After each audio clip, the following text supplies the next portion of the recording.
Olá, pessoal! Mais um Vibrando com o Plenitude, mais um encontro fraterno, em que nos reunimos para buscarmos, através dos ensinamentos de Jesus e da prece, tudo o que precisamos para nos fortalecermos para mais uma semana que se inicia. Nós vamos então pedir aos amigos espirituais que nos amparem e que eles sejam os portadores de tudo que nos vai ser ofertado esta noite, por misericórdia de Deus. E para a gente começar, a gente vai fazer a nossa conexão através de uma leitura do livro Pão Nosso. Esse livro foi ditado pelo Espírito Emmanuel, psicografado por Chico Xavier. E a leitura de hoje é a do capítulo 39, Convite ao Bem. Mas quando fores convidado, vai. Isso foi dito por Jesus e está em Lucas, no capítulo 14, no versículo 10. Em todas as épocas, o bem constitui a fonte divina, suscetível de fornecer-nos valores imortais. O homem de reflexão terá observado que todo o período infantil é conjunto de apelos ao sublime manancial. O convite sagrado é repetido, anos a fio. Vem por intermédio dos amorosos pais humanos, dos mentores escolares, da leitura salutar, do sentimento religioso, dos amigos comuns. Entretanto, raras inteligências atingem a juventude de atenção fixa no chamamento elevado. Quase toda a gente ouve as requisições da natureza inferior, olvidando deveres preciosos. Os apelos, todavia, continuam. Aqui é um livro amigo revelando a verdade em silêncio. Ali é um companheiro generoso que insiste em favor das realidades luminosas da vida. A rebeldia, porém, ainda mesmo em plena madureza do homem, costuma rir inconscientemente, passando todavia em marcha compulsória na direção dos desencantos naturais, que lhe impõem mais equilibrados pensamentos. No Evangelho de Jesus, o convite ao bem reveste-se de claridades eternas. Atendendo-o, poderemos seguir ao encontro de nosso Pai, sem hesitações. Se o clarim cristão já te alcançou os ouvidos, aceita-lhe as clarinadas sem vacilar. Não esperes pelo aguilhão da necessidade. Sob a tormenta, é cada vez mais difícil a visão do porto. A maioria dos nossos irmãos na terra caminham para Deus, sob o ultimato das dores. Mas não aguardes pelo açoite das sombras, quando podes seguir calmamente pelas estradas claras do amor. Emmanuel aqui nos traz uma fala de Jesus. Quando fores convidado, vai. E Emmanuel então nos diz que estamos sendo convidados a todo instante para o trabalho do bem, seja através de um livro, de um amigo, de uma música ou de uma maneira que a gente nem espera, mas a gente nem sempre atende o chamamento. Mas mesmo assim, os chamados continuam. Emmanuel então nos pede para aproveitarmos as oportunidades de trabalhar com Jesus, de trabalhar para o bem, sem esperarmos a necessidade. E o que é a necessidade? A dor. Quando a gente espera a dor chegar, tudo fica mais difícil. E muitos de nós só se recorre a Deus, só caminha para Deus através da dor. Mas a dor não é necessária. Se a gente escolher seguir pela estrada do amor, para não chegarmos do lado de lá lamentando o tempo perdido.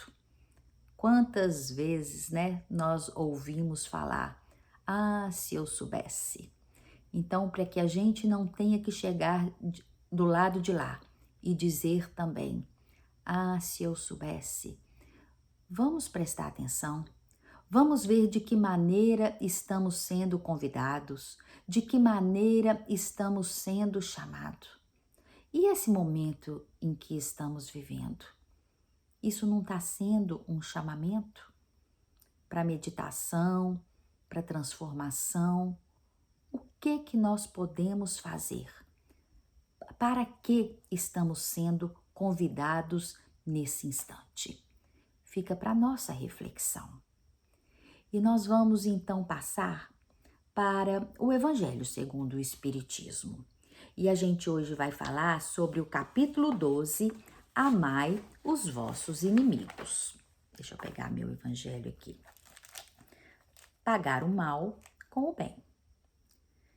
Tendes ouvido o que foi dito.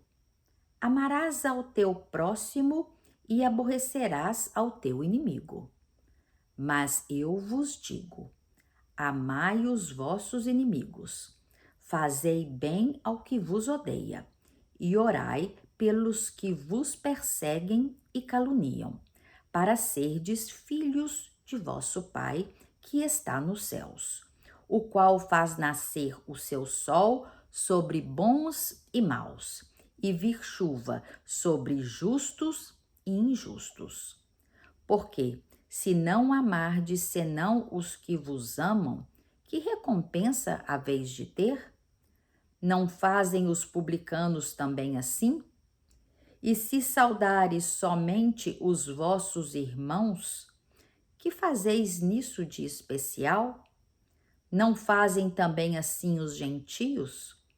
Eu vos digo que, se a vossa justiça não for maior e mais perfeita que a dos escribas e fariseus, não entrareis no reino dos céus. Isso está em Mateus, no capítulo 5, nos versículos 43 a 47. Se o amor ao próximo é o princípio da caridade, amar os inimigos é a sua aplicação sublime. Aquele que consegue amar o inimigo está sim exercendo a caridade que o Cristo nos ensinou.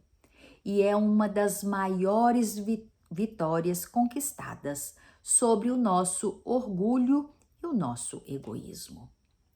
Quando Jesus nos convida a amar o nosso inimigo, ele não está dizendo que nós devemos ter pelo nosso inimigo o mesmo sentimento que a gente tem por um amigo, por uma pessoa querida. Mas ele quer dizer que nós não podemos e não devemos ter por eles ódio, rancor e desejo de vingança.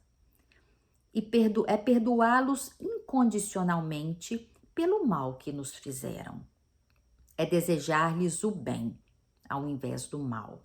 É estender-lhes a mão prestativa. É não prejudicá-los. É pagar todo o mal com o bem, sem humilhá-los. Isso é amar os nossos inimigos. Muita coisa para a gente refletir nessa noite, hein? Quantas lições importantes que nós recebemos. Nós vamos então nos preparar para fazer a nossa vibração. E nós vamos buscar a imagem de Jesus e trazê-la para o nosso pensamento. Vamos nos conectar com o mais alto, né, buscando as vibrações de amor que Jesus tem para nos ofertar. E diante de Jesus, olhando nos olhos amorosos do Cristo, nós vamos primeiro dizer a oração do perdão. Senhor Jesus, ensina-nos a perdoar, conforme nos perdoaste e nos perdoa a cada passo da vida. Auxilia-nos a compreender que o perdão é o poder capaz de extinguir o mal. Induze-nos a reconhecer nos irmãos que a treva infelicita, filhos de Deus, tanto quanto nós, e que nos cabe a obrigação de interpretá-los na condição de doentes, necessitados de assistência e amor. Senhor Jesus, sempre que nos sintamos vítimas das atitudes de alguém, faze-nos entender que também somos suscetíveis de erros e que por isso mesmo as faltas alheias poderiam ser nossas.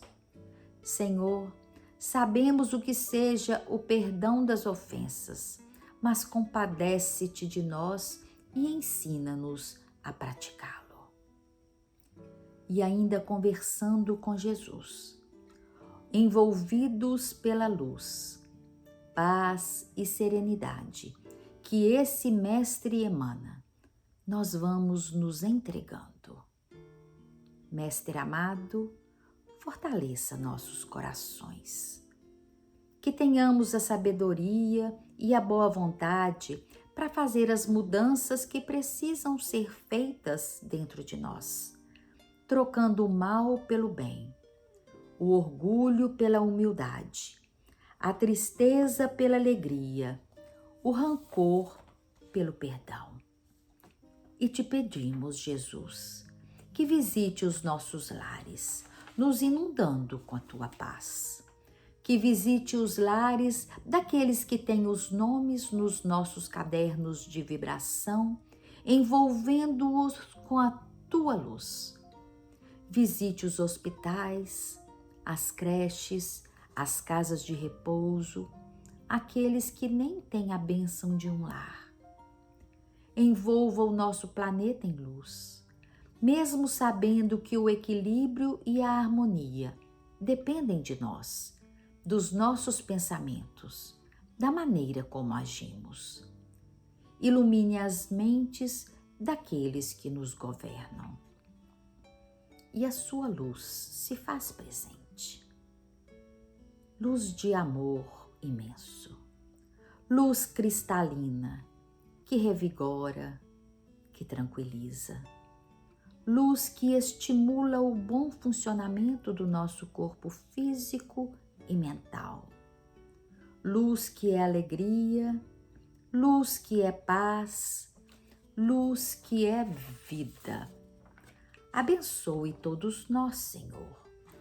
Fluidifica nossa água, lava nossa alma e nos envolva com a tua paz. Que assim seja. E a gente então vai chegando ao final desse Vibrando com Plenitude, com o coração cheio de alegria, cheio de gratidão por esses momentos de paz que tivemos, por tudo que nos foi ofertado. E eu gostaria de desejar a vocês uma semana muito, muito feliz e que possamos nos encontrar na próxima semana, no próximo domingo, para mais um Vibrando com o Plenitude. Paz do Cristo, que assim seja.